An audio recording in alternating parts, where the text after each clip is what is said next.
notre Père, je vais lire rapidement parce que j'ai le verset sous les yeux. C'est dans Jean 4, à partir du verset 20.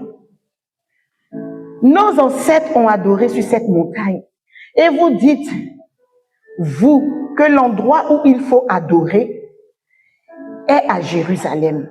Femme, lui dit Jésus, crois-moi, l'heure vient où ce ne sera ni sur cette montagne, ni à Jérusalem que vous adorerez le Père. Vous adorez ce que vous ne connaissez pas.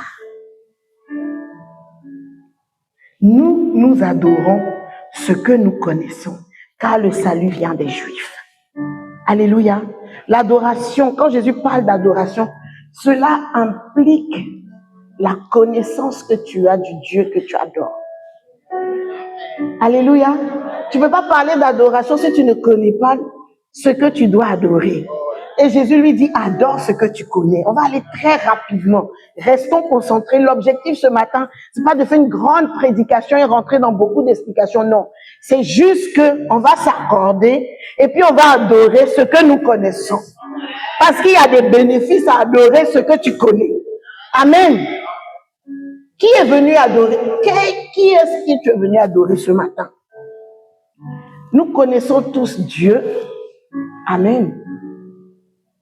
Mais pas tous, on n'a pas tous le même Dieu. Amen. Tout le monde connaît Dieu, mais mon Dieu n'est pas ton Dieu. N'est-ce pas? Pourquoi? Parce que la révélation que j'ai de Dieu est la mienne. Ce n'est pas la même révélation que toi tu as de Dieu. Alors, aujourd'hui, ce que tu sais de Dieu est important pour que tu puisses l'adorer. Amen. Je m'attends à voir ton Dieu, mon Dieu, se manifester en ce lieu aujourd'hui. Et je vais te dire pourquoi. Dans l'Ancien Testament, chaque patriarche, chaque grand homme qui a marché avec Dieu a eu une révélation de la facette de Dieu. Amen. Et quand ils avaient cette révélation, ils bâtissaient des autels. Et ils appelaient ces autels de ce que Dieu leur a révélé. On est d'accord? On a El Shaddai, le Dieu tout-puissant. C'est pour comme ça on va voir, il y avait Jireh, l'éternel pouvoir. Il y avait Roi, l'éternel mon berger. Il y avait Shama, l'éternel est ici. Il y avait Sabaoth, l'éternel, le maître de l'univers. Alléluia. Il y avait Tikenu, l'éternel notre justice. Il y avait Shalom, l'éternel notre paix. Il y avait Kadesh, l'éternel te sanctifie, qui te rend saint. Il y avait Nissi, l'éternel mon étendard. Il y avait Rapha, l'éternel qui guérit. Il y avait Jireh, je l'ai déjà dit, l'éternel pouvoir. El Gibor, Dieu puissant. El Olam, Dieu d'éternité. Ata El Roy, le Dieu qui me voit. El Elion, Dieu très haut. El Shaddai, Dieu de toute puissance. Elohim, Dieu créateur et fort. Elohé, Dieu fort et prééminent. Quel Dieu tu connais ce matin? Quelle est la révélation depuis que tu as donné ta vie à Jésus? Quelle est la révélation du Dieu pour qui tu fais tout ce que tu fais aujourd'hui? Quelle est la révélation que tu as de lui? Qu'est-ce que tu sais de ton Dieu? Béni soit le Seigneur pour toutes ces révélations qui nous ont été révélées dans la parole que les pères ont reçue. Ce matin, Église, je suis venu, je vais partager le Dieu que moi je suis venu adorer ce matin. Vous m'entendez souvent l'appeler ainsi. Je suis venu adorer celui qui fait au-delà des attentes. Si tu n'as pas une révélation de Dieu, je veux te prêter ma révélation que j'ai ce matin. Dans Luc 8, versets 40 à 48, Luc nous parle de Jésus qui atterrit dans une contrée et on a un ancien, Jairus. qui vient, qui dit, maître, viens poser la main à ma fille qui est malade et elle sera guérie. Il avait la révélation du Dieu qui guérit. Alléluia. En allant guérir la fille de Jairus, on a une femme. On n'a même pas son nom, l'appelait la femme au sang, non, la femme à la perte de sang. Nous connaissons, je ne vais pas rentrer dans beaucoup de lectures, nous connaissons l'histoire de la femme qui perdait le sang. Deux personnes, même situation, ils n'avaient pas la même révélation. Jairus avait la révélation, il est venu, il connaissait le Dieu qui guérit. C'est pour ça que je dis, on connaît tous Dieu, mais on n'a pas le même Dieu. Jairus avait le Dieu qui impose les mains et qui guérit, celui qui guérit. La femme qui perdait le sang, elle avait le Dieu, la guérison. Elle dit, j'ai pas besoin qu'il m'impose les mains, c'est la guérison. Il suffit que je le touche. J'ai touché la guérison et je suis guérie. Elle avait une révélation au-delà des attentes de Jairus. On est d'accord? Elle avait une révélation qui va au-delà des attentes de Jairus. Jairus avait besoin que Dieu vienne mettre sa main. Elle a dit, j'ai la guérison, même ce vêtement. Une fois que j'ai touché seulement les vêtements, j'ai touché la guérison, je suis guérie. Et il s'est manifesté. Je parle du Dieu qui fait au-delà des attentes. Chemin faisant, on vient de dire à Jairus, c'est pas la peine. La révélation que tu avais ne tient plus. Parce que tu es parti chercher le Dieu qui guérit. Sur la route, tu as découvert le Dieu, la guérison. Mais là, l'enfant est mort. Et c'est là où celui qui fait au-delà des attentes va dire à Jairus, attends un peu. Je vais te révéler encore au-delà des attentes de celle qui perdait le sang. Je suis le Dieu qui ressuscite les morts. Il a encore fait quoi? Au-delà de celle qui a touché, qui a dit, c'est la guérison. Il a fait au-delà. Il est le Dieu qui ressuscite les morts. Il est le Dieu qui fait toujours au-delà des attentes. Plus loin. C'est pour ça, moi, je l'appelle celui qui fait au-delà de mes attentes. Parce que c'est toujours au-delà. Il faut que tu aies une attente. Pour introduire ce culte, on a boosté chacun pour que chacun cherche son attente. Pourquoi? Parce qu'il est le Dieu qui fait au-delà des attentes. Dans Jean 11, après avoir passé cet épisode, tout le monde connaissait Jésus comme celui qui ressuscite les morts. Mais la mort de Lazare va nous emmener encore plus loin. Lazare est mort. Lazare était malade. Marthe et Marie ont envoyé chercher le Dieu qui guérit. Il est arrivé en retard. Certainement, ils se sont dit, il est le Dieu qui ressuscite les morts. N'est-ce pas? Mais comme la fille de Jairus, elle venait à peine de mourir, le corps était encore chaud. N'est-ce pas? Celui qui fait au-delà des attentes. Celui qui fait au-delà des attentes. 1 jour, 2 jours, 3 jours, 4 jours. Ah, que j'aime ce nom, que j'aime ce Dieu, que je l'aime. Il n'y avait plus d'espoir. Quand ils arrivent, il dit, son corps sent, il est pourri. Il est quoi? Pourri. Jean 11, 24, 25 dit,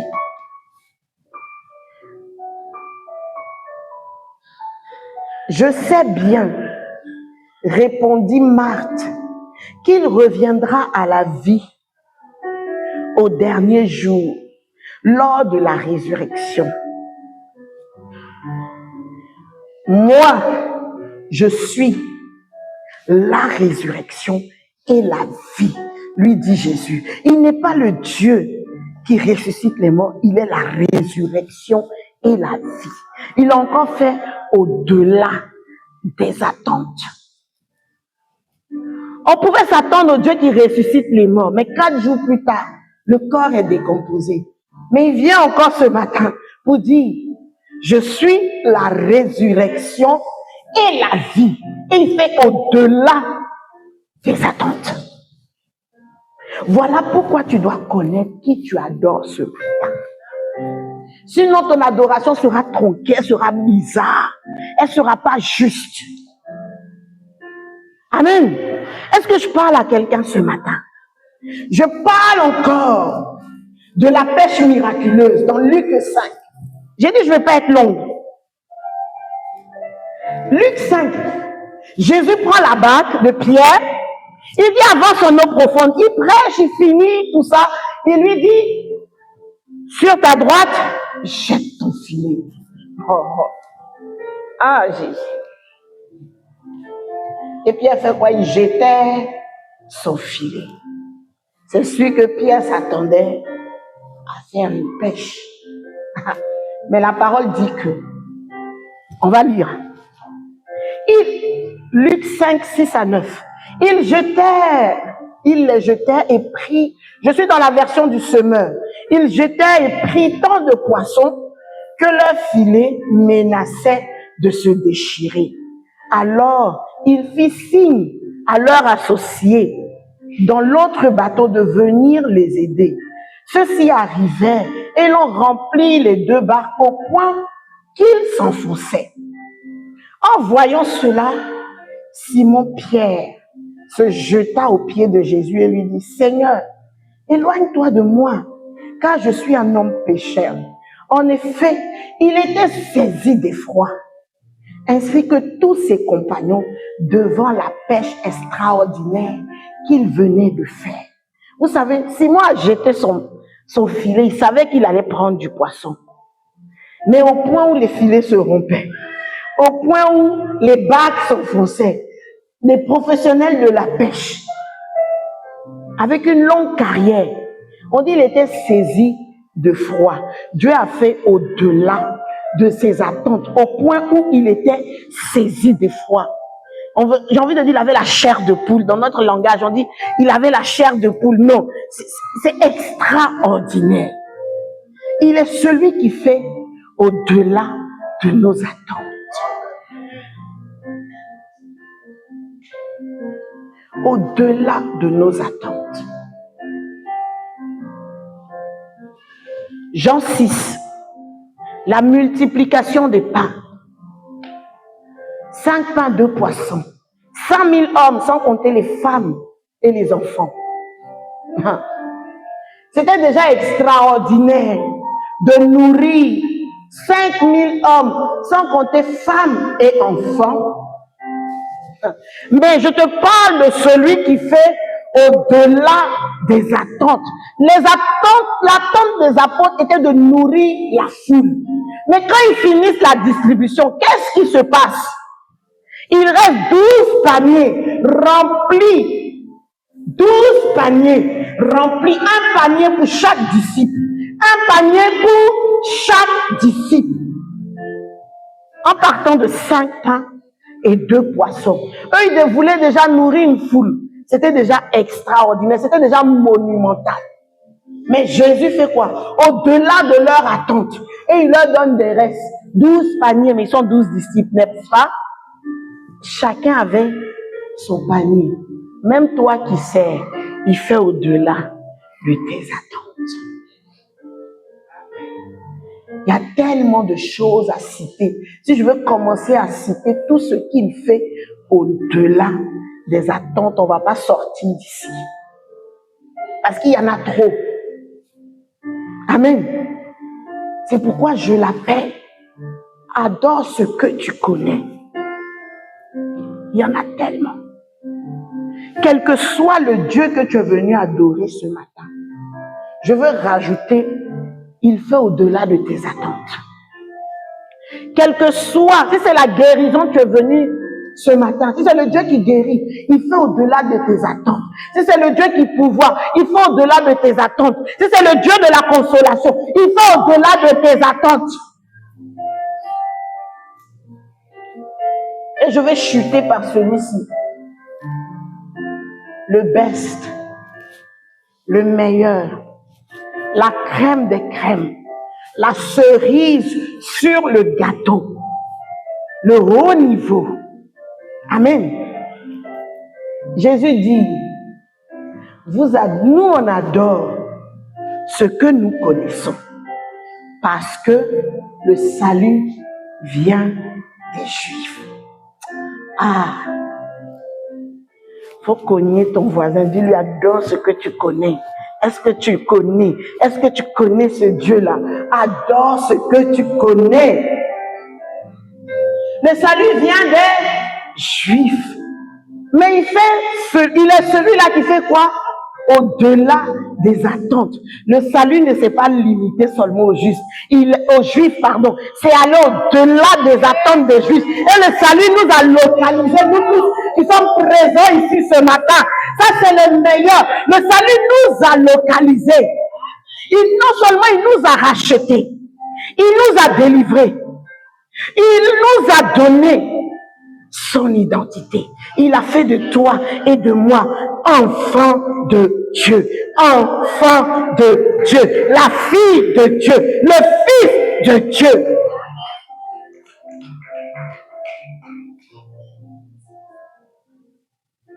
Encore au-delà, il fait de nous ses enfants, mais il fait quoi? Il nous donne son esprit. Il nous donne son esprit. Je ne sais pas si vous réalisez ce qui fait de toi un Dieu. Dans Psaume 86, il dit, j'avais dit. Psaume 86, il dit, 82, verset 6, pardon. Vous êtes des dieux. J'avais dit, vous êtes des dieux. Vous êtes des fils. J'ai envie de dire des filles du Très-Haut. Jésus a fait au-delà. Au-delà. Il a fait au-delà. Ce qu'il a fait, c'est quoi? Quand je dis le top du top, le top du top, Dieu s'est formé encore. Dieu s'est fait chair. Il est descendu ici. Donner le salut aux Juifs. Faire au-delà, nous donner le salut. Mais bien plus, nous révéler le Père. La révélation du Père est plus que Jéhovah Nissi, Jéhovah Shalom, Jéhovah Tsikenu, tout ce que j'ai cité là.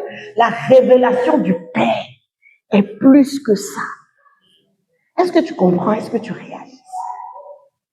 Il n'est pas venu te donner Dieu ma bannière, Dieu ma paix, Dieu mon shalom, Dieu mon amour. Dieu. Il a concentré tout ça.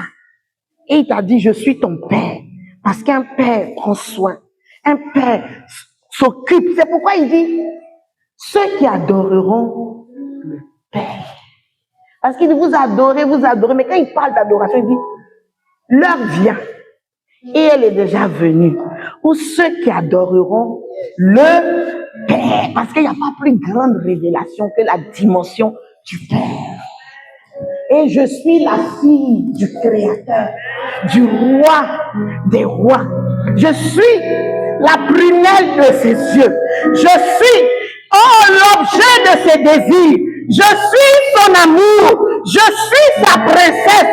Je suis celle pour qui il ne sommeille ni ne dort. Je suis celle pour qui il limitait ses rêveries dans le limité pour descendre. Parce que je suis sa fille. Et un père aime. Tous les pères savent ici. Un père est capable de tout pour son enfant. Donc, Jéhovah Jireh, tout ça, dépassons, on est à la dimension du Père. N'importe qui ne peut pas rentrer dans ta chambre. Mais tes enfants rentrent où? Dans ta chambre. C'est pourquoi on rentre dans le sein des saints que Jésus a ouvert la porte. Dans la dimension du Père, nous devenons héritiers. C'est pourquoi tu ne peux manquer de rien. Parce que tu es co-héritier. Tu es héritier du roi des rois. Ce qui est à lui est à toi. Ah, c'est pourquoi Jésus pouvait déclarer, Tel il est, tel je suis. Créateur, il est, créateur, tu es. Adore ce que tu connais. Alors ce matin, celui que je connais, qui est au-delà de mes attentes, qui est venu manifester cette dimension de paix, qui fait au-delà de mes attentes, c'est le Christ. Le Christ, le oint. Parce que Jésus sans le Christ, c'est juste un nom commun. Ce qui fait la distinction, c'est Jésus-Christ. Alors ce matin, en nous donnant Christ, il nous a tout donné. Tu n'as pas une portion, tu n'as pas 20%, 30, 40. En te donnant Christ, il t'a tout donné. Pour conclure, Matthieu 16, verset 17 dit, Matthieu 16, 16 dit, Simon Pierre lui répondit, tu es le Messie, le Fils du Dieu vivant. Dans d'autres versions, on dit, tu es le Christ, le Fils du Dieu vivant. Il dit, tu es heureux, Simon, fils de Jonas, car ce n'est pas toi-même. C'est pas de toi-même que tu as trouvé cela. C'est mon Père céleste qui est dans les cieux qui te l'a révélé. Ce matin, nous voulons l'adorer. L'adorer le Christ. Je t'assure qu'en Christ, tu as tout. Alors, adorons ce que nous connaissons. Je suis venu adorer le Christ, le Dieu qui fait au-delà des attentes. Au-delà des attentes. Et là, maintenant, c'est rendez-vous devant le trône. La porte est ouverte. La porte est ouverte. Parce que Christ a déchiré le voile. On va dans la présence de notre Père. Pour cette deuxième partie, on va adorer le Père. On a chanté Jésus, on a proclamé Jésus. Mais on va aller plus loin. Dans la présence de celui qui fait au-delà de nos attentes. Jésus a dit quoi? Tout ce que vous allez demander en mon nom, il le fera. Il a dit, on va l'adorer en esprit et en vérité. Ce n'est plus sur la montagne. Cette maison d'adoration, c'est moi, c'est toi, parce que nous sommes le temple du Seigneur. Et cette adoration, c'est ta vie, tout simplement. Dimanche, il y a 2 semaines, on a parlé d'adoration pour préparer ce moment, pour que chacun d'entre nous sache comment tu dois adorer. Et ce matin, dis à celui qui est à ta gauche et à ta droite, Jésus dit dans Marc 4, dans Jean 4, adore ce que tu connais. Alléluia. Adore ce que tu connais.